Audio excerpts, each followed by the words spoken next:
అన్నా చెల్లెలు పినిసిట్టి రచన. దాంట్లో పిచ్చి తాతగా నేను యాక్ట్ చేశా. దాంట్లో డైలాగ్ చెప్పమంటారా? పేపర్ పేపర్ అనుకుంటా అను కొంచెం ఒకసారి పేపర్ హాచి నువ్వు బతికేసేటట్ట అని చెప్పాడు. అంటే ఏమనుకున్నావు భయ పుసుక్కునంత మాట్లాడినట్టున్నావా? నేను బతికేసేటోడిని.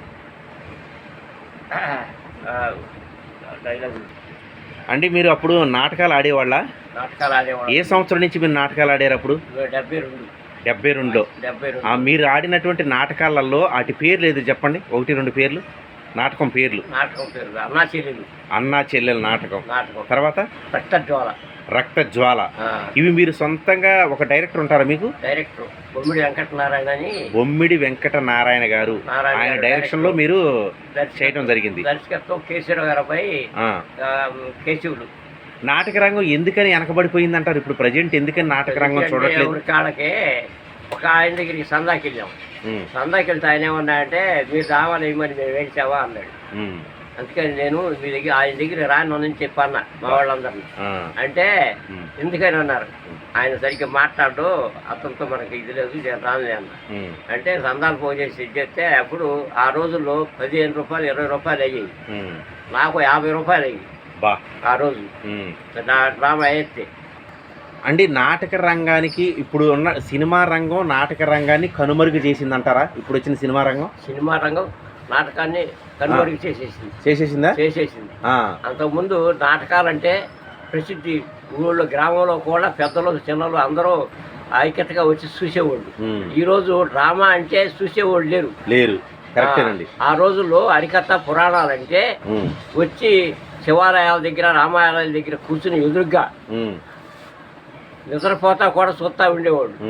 హరిదాస్ గారు చెబుతా ఆ కాలం వచ్చేసింది, నిద్రలో వచ్చేసిందని చెప్పి గోవిందా అనండి శివ పార్వతులు అని చెప్పని కేకలేసేవాడు. జై అనండి అని చెప్పని అని కేకలేసేవాడు హరిదాసులు. ఆ అమ్మ సుబ్బమ్మ గారు పెట్టింది, ఆవకాయ పచ్చడి వేసి పొప్పేసింది, వేసి పెట్టింది. భోజనం శుభ్రంగా పరిశుభ్రంగా తిన్నాను.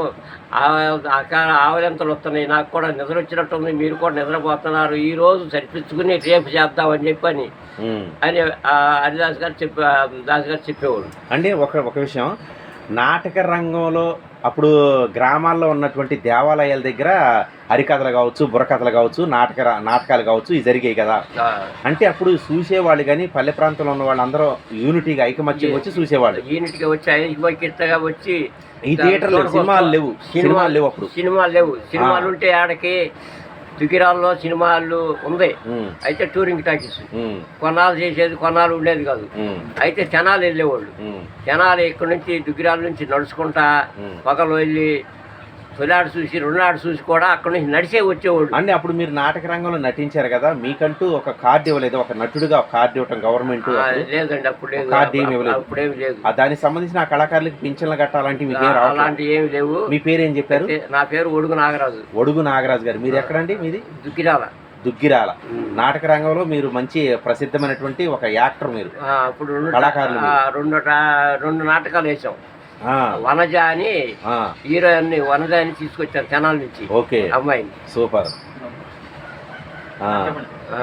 వనజ అన్న అమ్మాయిని తీసుకొచ్చి దాన్ని మళ్ళీ రక్తజ్వాల వేయించాం. రక్తజ్వాల కూడా వనజ అన్న అమ్మాయిని తీసుకొచ్చాం. ఒక విషయం అండి, ఇప్పుడు నాటక రంగం ఇప్పుడు ప్రజెంట్ కనుక నాటక రంగం డైరెక్టర్లు వచ్చి నాటకాలు రాసి యాక్టింగ్ చేపిస్తే మంచిది అంటారా? ఇప్పుడు మంచిదే. చేసేవాళ్ళు ఎవరు? ఇవాళ నాటక రంగానికి వచ్చే మనుషులు లేరు. ఎవరికైతే ఆలోచన ఉండేది, పని ఉందా లేకపోయినా నాటకం వేయాలి, దీన్ని పోషించాలి అనే బాధ్యతలు ఉండే ఆ రోజుల్లో. ఈ రోజుల్లో ఏమండి, నాటకాలు రాసేవాళ్ళు లేరు, నటించేవాళ్ళు కూడా లేరు. రాసేవాళ్ళు ఉండా టీవీలు వస్తాం వలన ఇవాళ చూసే వ్యవహారం లేదు. టీవీలు సెల్ ఫోన్లు వచ్చిన తర్వాత, సినిమా థియేటర్లు వచ్చిన తర్వాత నాటక రంగం అనేది కనుమరుగైపోయింది. జానపద గేయాలు పాటలు పాడేవాళ్ళు ఆ రోజుల్లో. ఈ రోజుల్లో ఏం పాడుతున్నారు? జానపద గేయం ఎప్పుడన్నప్పుడు మేమేదో పడవల మీద పాటలు పాడేవాళ్ళం కానీ అంత ఇది లేదు. అయితే కొన్ని పాటలు ఏంటంటే ఒకసారి కాడ కాశీలో పని కాదు చిన్నోడా, ఎరా చిన్నవాడా యాసారి కాడ కాశీలో నీ పని కాదు చిన్నవాడా కుర్చీలు సన్నాము ఆ బిగువైన మగవాడు వాడు కుర్చీలు సన్నాము బిగువైన మగవాడు చాలా సంతోషం అండి ఒడుగు నాగరాజు గారు. మీ యొక్క అప్పుడు చేసినటువంటి కళారంగం గురించి, నాటకాల గురించి, జానపదాల గురించి మంచిగా వివరించినందుకు మీకు ధన్యవాదాలు. ఎందుకంటే నాటకాలు మేము చూసేటటువంటి అదృష్టం లేదని చెప్పేసి మేము భావిస్తున్నాం. చిత్రరంగం వచ్చిన తర్వాత అది వెనకబడినందుకు, మీరు బాధపడుతున్నందుకు, ఎందుకంటే మళ్ళీ మీరు నాటక రంగం అనేది రావాలని చెప్పేసి కోరుకుంటున్నందుకు ధన్యవాదాలు. థ్యాంక్ యూ సో మచ్ అండి. అయితే ఇంకొకటి 2000లో ఒక నాటకం వేసాం, కిరాయి రవిడి. ఓకే. కిరాయి రవిడిలో కొండల రాయుడికి వేసా. ఓకే. కొండల రాయుడికి వేస్తే అందులో డైలాగులు ఏంటంటే ఒక పాట కూడా ఉంది. అయితే చూపించాం, అది కూడా ఏమైందంటే ఇదైపోయింది. కిరాయి రవిడి నాటకం మొత్తం చూపించా, క్యాసెట్లు అన్ని. దాంట్లో ఒక పాట కూడా ఉంది నాకు. అయితే బాబు మోకలు పెట్టారు చూడండి, దీంట్లో పెట్టారు. ఒంగోలు వాళ్ళు తీసుకొచ్చి చేపించామన్నమాట. ఓకే. ఆ అమ్మాయి గుంటూరు అమ్మాయి హీరోయిన్.